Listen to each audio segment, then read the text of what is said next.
I-marinate muna natin itong ating pork. Maglagay tayo ng toyo, kalamansi, garlic powder, ng paminta. Haluin natin para makumbay ng maigi itong ating mga ingredients. Habang hinahalo ko ito, kung hindi ka pa nakapag-subscribe sa aking channel, please subscribe at i-click mo na rin ang notification bell para lagi kang updated sa aking latest recipes.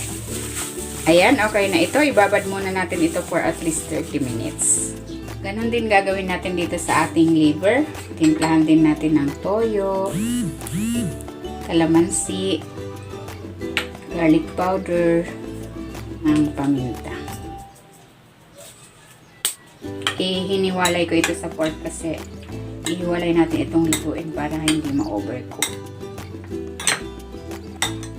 Ayan, okay na ito. Ibabad din natin ito for 30 minutes. Maglagay tayo ng cooking oil. Igisa natin tong bawang.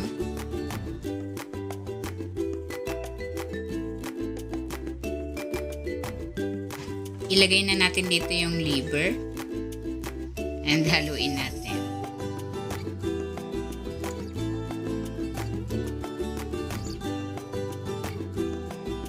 Ayan, okay na ito. Hahanguin muna natin ito para hindi ma-overcook. Itutuloy pa natin ang pagluto nito mamaya pag nakahalo na ito doon sa ating menudo.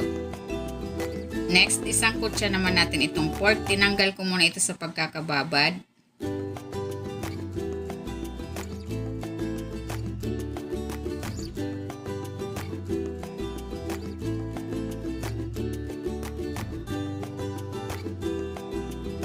Ayan, okay na itong ating pork. Hanguin muna natin ito. Dito na rin tayo magigisa sa kawaling ito. Yung mga brown na yan, magbibigay yan ng extra flavor sa ating menudo. Ayan, maglagay na tayo ng cooking oil. Magisa na tayo dito ng bawang at ng sibuyas.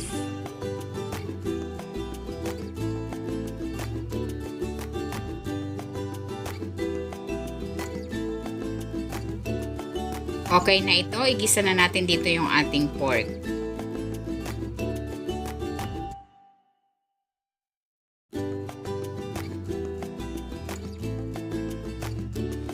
Ilagay na rin natin itong tomato sauce.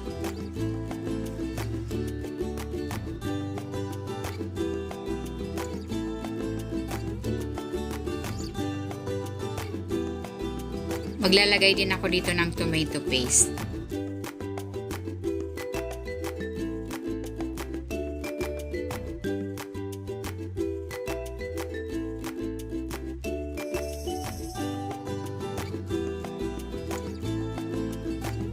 Ibuhos na natin dito yung pinagbabaran ng pork.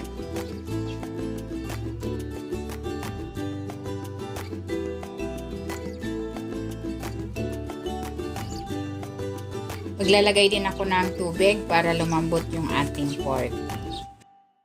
At syempre, wag natin kalimutan itong laurel.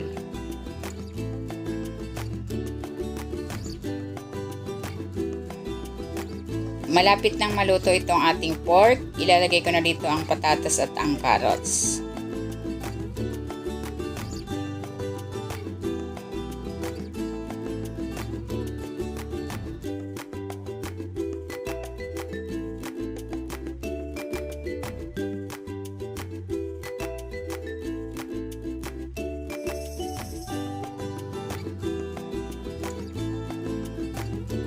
Then, ilagay na natin ulit dito yung liver at ang hotdog.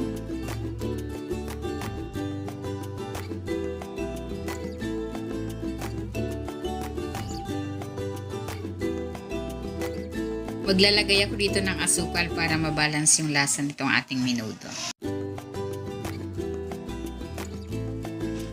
Ilagay na natin dito ang bell pepper, raisins at ang green peas. And then, haluin natin.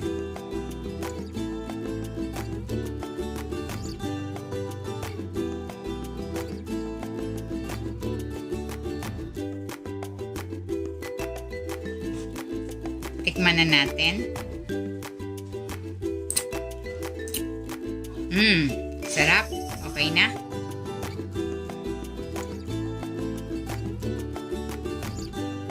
Ayan, luto na itong ating pork menudo. Hanguin na natin ito at pwede na natin itong iserve.